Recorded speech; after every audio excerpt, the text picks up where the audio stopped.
ছাড়া না হলে আমি হতো না খবরটা।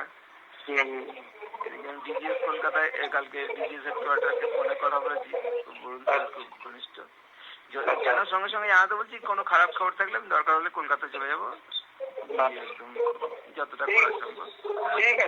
যদি ঠিক থাকে, আমার না ঘাটায় তো আমি আর কোনো ঘাটাঘাটি করবো না। টাকা তো আমি ছাড়বো না, সেটা আলাদা ইস্যু, সেটা পরে হোক বা যা হোক। এই মুহূর্তে আমি আর কিছু ঘাটাঘাটি করছি। ঠিক থাকে, আমার না ঘাটায় তো আমি আর কোনো ঘাটাঘাটি করবো না।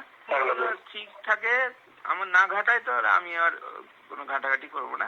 টাকা তো আমি ছাড়বো না, সেটা আলাদা ইস্যু, সেটা পরে হোক বা যা হোক। এই মুহূর্তে আমি আর কিছু ঘাটাঘাটি করছি না। আমি অ্যাকচুয়ালি আরও বিভিন্ন জায়গায় একই কথা তো বলতেই হয়েছে। 31শে ডিসেম্বর বিকাল 5টা, 2018 31শে ডিসেম্বর বিকাল 5টা অবধি টাইম ছিল এটা উইথড্র করার, এবং আমি শেষ সময় অবধি আমি আশা করেছিলাম যে কোনো একটা ঘটনা ঘটে আমাকে এটা উইথড্র করাবে এবং এটা সলিউশন হবে, কিন্তু কিছু হলো না। হবে প্রেস্টিজ ফাইট হতে পারে, ইগোর ব্যাপার হতে পারে, কিন্তু প্রথমে তো এটা ছিল না। সামান্য পুলিশে জানার জন্য তাকে ডেকেছে, তার এই লোকটা যে কথা দিয়ে কথা রাখেনি, এগুলো তো ফ্যাক্টর, তো বলেছি এর আগের দিন আমি, এগুলো কেউ জানে না, ওই কথাটা কেউ জানে না। চিফ ম্যানেজার প্রথম দিন অফিসে ঢুকে যে বাঘের মতো করে সবাই ঠিক সময় অফিস আসবে, ওইটার উত্তর দিয়েছিলাম। এবং আরও অনেক কথা হয়েছিল, উনি ঘুরে ঘুরে আসছিলেন বারবার, টিকিট ছুড়ে দিয়েছেন, আমি উত্তর দিয়ে দিয়েছি। এখন উত্তর দেওয়ার অনেক স্কোপ আছে, কে 5 মিনিট 10 মিনিট আসতে কার দেরি হয়ে যায় কোনো কারণে, সে দিনের শেষে 1 ঘন্টা 1.5 ঘন্টা 2 ঘন্টা বেশি থাকতে বাধ্য হয়, থেকে যায়।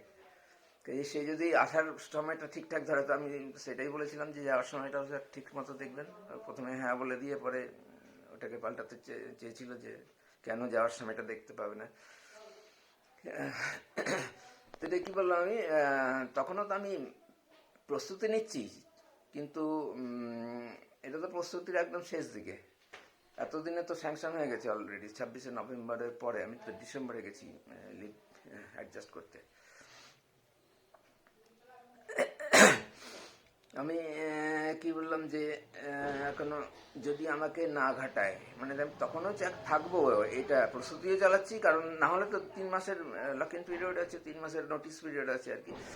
সেটা তো আমি আটকা পড়ে যাবো, এবং তো আমার উইদাউট পে হয়ে যাবো ছুটি শেষ হয়ে গেলে। একটা ধরনের ছুটি শেষ হয়ে গেলে, বিভিন্ন ধরনের ছুটি একসঙ্গে ট্যাগ করা যায় না, তাহলে জয়েন করে তারপরে নিতে হবে। জয়েন তো আমি করবোই না। তো আমি বললাম যে আমাকে যদি আর না ঘাটায়, আমি তো সব রকমভাবেই চেষ্টা করলাম। সেদিন দিনের শেষে বললাম যে ঠিক আছে, আমি আর প্রসিড করবো না, ভুল স্বীকার করে নেব, এই দুটোই। টাকা ছাড়বো না, যে কেউ বলে দিলাম যে টাকা তো দিতেই হবে, এভাবে টাকা কেন চুরি করে টাকা নিয়ে চলে যাবে, তো এই তো স্বাভাবিক কথাই বলেছি। কিন্তু এই ছেলেটা যে যার সঙ্গে কথা বললাম, সেই সবচেয়ে বেশি সাহায্য করেছিল, সবচেয়ে বেশি অ্যাক্টিভ ছিল যেদিন চুরি হয় সেদিন, টাকা খোঁজার ব্যাপারে। কারণ ও ক্যাশে কাজ করার এক্সপার্ট, ক্যাশ থেকে গেছে, আমাকে যেহেতু ওখান থেকে পাঠিয়ে দিয়েছে আগের চিফ ম্যানেজার, তার রাগ হয়েছিল। উনি রেগুলার বকবেন আমাকে বারবার করে বিনা কারণে, যে আমি সারা জীবনে 3 বার মাত্র বকা খেয়েছি, 2 বার, 1 বার স্কুলে আর 2 বার বাড়িতে। সেখানে বকা রোজ কেন খেতে যাবো কোটার মতো, যে 2 বার করে বকা।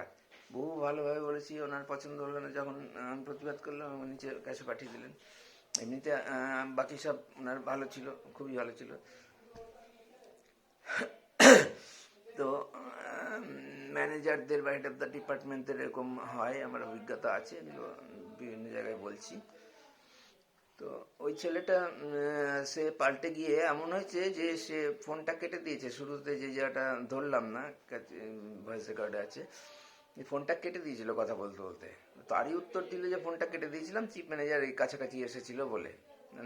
বুঝে নেবে যে আমি আমার সঙ্গেও কথা বলছে, তার মানে তার উপর চাপ বা কিছু আছে, কারণ তো একটা আছেই, যে সবাই চুপ করে থাকলো, এতগুলো স্টাফ। আর মালদা ডিস্ট্রিক্টে এত স্টাফ, তখন 38টা ব্রাঞ্চ ছিল মালদা ডিস্ট্রিক্টে। মালদা ব্রাঞ্চে প্রায় 40টা মতো, সব ধরনের সব ক্যাটাগরির স্টাফ নিয়ে 40টা মতো ছিল। তো কেউ একটা কথা বলেনি, এবং আমার সমর্থনে একটু মুখ তুলেও হেসে কথা বলেনি যখন আমার এরকম হলো যে চক্রান্তটা ইমপ্লিমেন্ট করা শুরু হলো।